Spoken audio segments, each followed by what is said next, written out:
High guys, അപ്പോൾ നമ്മളിന്ന് വിജയുടെ കുറേ കാലത്തിന് ശേഷമുള്ള release the got the greatest of all time A Venkat Prabhu hero cinema കണ്ടു വന്നിരിക്കുകയാണ്.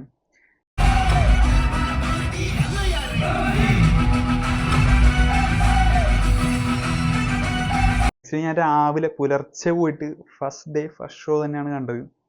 ഈ സിനിമ എങ്ങനെ ഉണ്ടായിരുന്നു എന്ന് വെച്ച് കഴിഞ്ഞാൽ, ഇതിലെ ഡയറക്ഷൻ, സ്ക്രീൻ പ്ലേ, അതുപോലെ മേക്കിങ്, BGM, സോങ് എല്ലാം മാറ്റി വെച്ച് കഴിഞ്ഞാൽ വെങ്കട് പ്രഭു ശരിക്കും പണി വെച്ചിട്ടുണ്ട്. അത്രയും മനോഹരമായിട്ടാണ് ഈ സിനിമ എടുത്തു വെച്ചിട്ടുള്ളത്. ഇതിനെക്കുറിച്ചുള്ള സൂചന ആക്ച്വലി റിലീസിന് മുമ്പ് ഒരു തന്നിരുന്നു. ഇതിനൊരു പ്രോപ്പറായിട്ടുള്ള ഒരു ഓഡിയോ ലോഞ്ചോ അല്ലാണ്ട് ഈ വിജയുടെ ഒരു തകർപ്പൻ സ്പീച്ചോ പ്രോപ്പറായിട്ടുള്ള പ്രൊമോഷൻ പോലും ഈ സിനിമയ്ക്ക് ഉണ്ടായിരുന്നില്ല.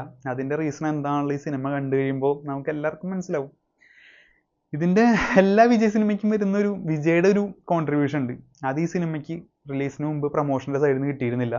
അത് എന്തുകൊണ്ടാണുള്ള ശരിക്കും ഈ സിനിമ കണ്ടു കഴിഞ്ഞപ്പോൾ എനിക്ക് മനസ്സിലായി. ഇതിൻ്റെ കഥ എന്ന് വെച്ച് കഴിഞ്ഞാൽ, കഥ പറഞ്ഞു കഴിഞ്ഞാൽ സ്പോയിലറായി പോകും. ബട്ട് ഇവരൊരു ആൻറ്റി ടെററിസ്റ്റ് സ്ക്വാഡാണ്. അപ്പോൾ അവരുടെ ലൈഫിൽ നടക്കുന്ന കുറച്ച് മിഷൻസും അതിനെ റിലേറ്റ് ചെയ്ത് വരുന്ന കുറച്ച് കാര്യങ്ങളാണ്. ഇവർ കാണിക്കുന്ന മിഷൻസൊക്കെ ഭയങ്കര സംഭവമായിട്ട്, ഇത് ഫസ്റ്റ് ഒരു ട്രെയിനിലെ സീനൊക്കെ ഉണ്ട്. അതൊക്കെ ഭയങ്കര ഒരു ഹോളിവുഡ് ലെവലിൽ എടുക്കാനായിട്ടൊന്നും നോക്കിയില്ല. പക്ഷെ ഭയങ്കര പ്ലെയിൻ ആയിട്ട്, ഒരു പഞ്ചില്ലാത്തൊരു സീനായിട്ട്, എന്താ പറയുക, ഒരു ഏവറേജ് സീനായിട്ട് അത് പോയി.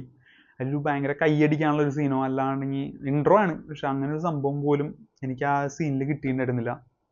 പിന്നെ എന്താ പറയുക, എല്ലാ സീനുകളും അതേ ഒരു ലെവലിൽ, എന്താ പറയുക, ഒരു ആവറേജ് പിടിച്ചിങ്ങനെ പോയി. അല്ലാതെ ഒരു ഭയങ്കര ഹൈപ്പോ അങ്ങനത്തെ ഒരു സീൻ പോലും സത്യം പറഞ്ഞ സിനിമയിലില്ല. ആകെ ഒരു സീൻ അടിപൊളി സീൻ എന്ന് തോന്നിയത് ട്രെയിനിൽ വിജയനെ റിവീൽ ചെയ്യുന്ന ഒരു ഷോട്ടുണ്ട്. അത് അടിപൊളിയായിരുന്നു. ആ ഒരു ഷോട്ട് മാത്രമാണ് ഈ സിനിമയിൽ എനിക്ക് സത്യം പറഞ്ഞാൽ കണ്ടിറങ്ങി കഴിഞ്ഞിട്ട് ഓർമ്മയിൽ നിൽക്കുന്നുള്ളൂ. ഇതിലെല്ലാം ഉണ്ട്, ഈ സിനിമയിലെല്ലാം ഉണ്ട്. ഫൈറ്റ് ഉണ്ട്, പാട്ടുണ്ട്, പിന്നെന്താ, കോമഡിയുടെ കാര്യം പറയാതിരിക്കാനുള്ളത്. നമ്മൾ കണ്ടുമെടുത്തിട്ടുള്ള റീൽസിലുള്ള കോമഡിയൊക്കെയാണ് എനിക്കിതിൽ ഫീൽ ചെയ്ത്. എനിക്ക് പേഴ്സണലി അത് വർക്കൗട്ട് ആയില്ല. ഇനി ബാക്കിയുള്ളവർക്ക് എങ്ങനെയാ അറിയില്ല. ഇവൻ തിയേറ്ററിൽ പോലും ആ കോമഡി സീനൊന്നും ഒരു ചിരി ഞാൻ കണ്ടില്ല. ആകെ ഒരു ചിരിക്കുന്നത് കണ്ടത് ഇമോഷണൽ സീൻ ആരൊക്കെ ഇരുന്ന് ചിരിക്കുന്നുണ്ടായിരുന്നു. അതല്ലാതെ ഫാൻസുകാരൊരു ഷോ ആയിട്ട് പോലും ഭയങ്കര കയ്യടിക്ക്, വിസിലടിക്ക്, അങ്ങനെ ഒരു സംഭവം ആ തിയേറ്ററിൽ ഞാൻ എക്സ്പീരിയൻസ് ഇല്ല. ആദ്യമായിട്ടാണ് വിജയുടെ സിനിമയ്ക്ക് പോയിട്ട് അങ്ങനെ ഒരു എക്സ്പീരിയൻസ് എനിക്ക് കിട്ടുന്നത്.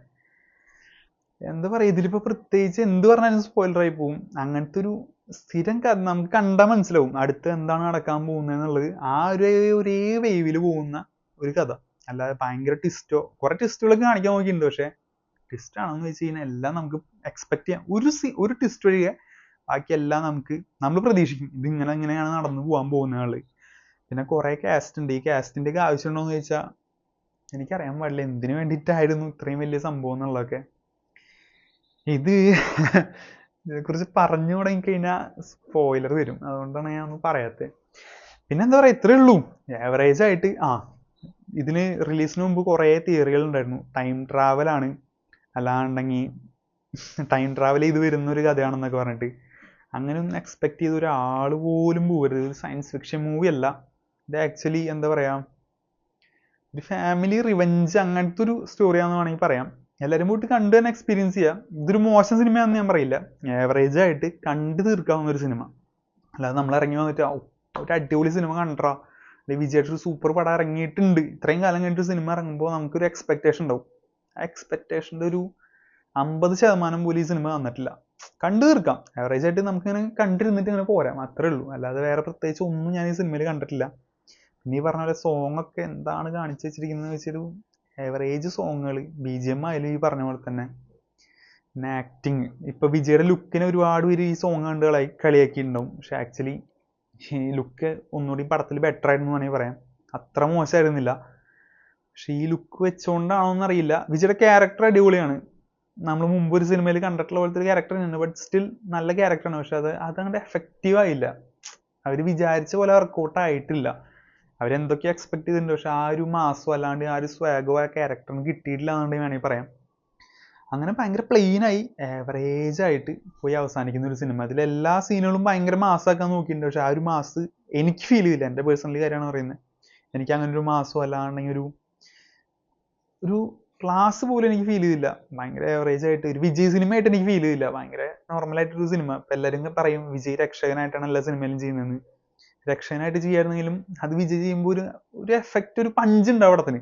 നമുക്ക് കണ്ടിറങ്ങുമ്പോൾ സൂപ്പർ എന്നൊരു തോന്നലുണ്ടാവും. പക്ഷെ ഈ സിനിമയിൽ അങ്ങനെ ഒരു സംഭവമേ കിട്ടില്ല. ഇതിൽ രക്ഷകനൊന്നുമല്ല, ഒരു ഫാമിലി ഗായ് ആയിട്ട് പോകുന്ന ഒരു കഥയാണ്. ആക്ച്വലി രക്ഷകനായിരുന്നു ബെറ്റർ എന്ന് തോന്നുന്നു.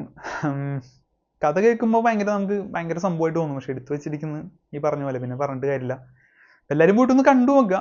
ഈ ടൈം ട്രാവൽ അങ്ങനെയൊന്നും എക്സ്പെക്ട് ചെയ്ത് പോകാണ്ടിരിക്കുക. ഭയങ്കര നോർമൽ ആയിട്ടുള്ള ആവറേജ് ആയിട്ടുള്ള ഒരു സാധാരണ സിനിമ എക്സ്പെക്ട് ചെയ്ത് പോവുക. ചിലപ്പോൾ നല്ല സിനിമയായിട്ട് നിങ്ങൾക്ക് ഫീൽ ചെയ്യും. എനിക്ക് പേഴ്സണലി ഇത്രയാണ് ഫീൽ ചെയ്തത്. അപ്പോൾ ഇത് ഫസ്റ്റ് റിവ്യൂ ആണ്, അത് തന്നെ എങ്ങനെയാണ് ആയിപ്പോയി. അപ്പോൾ അടുത്ത റിവ്യൂവിൽ നമുക്ക് കാണാം. ശരി, താങ്ക് യു.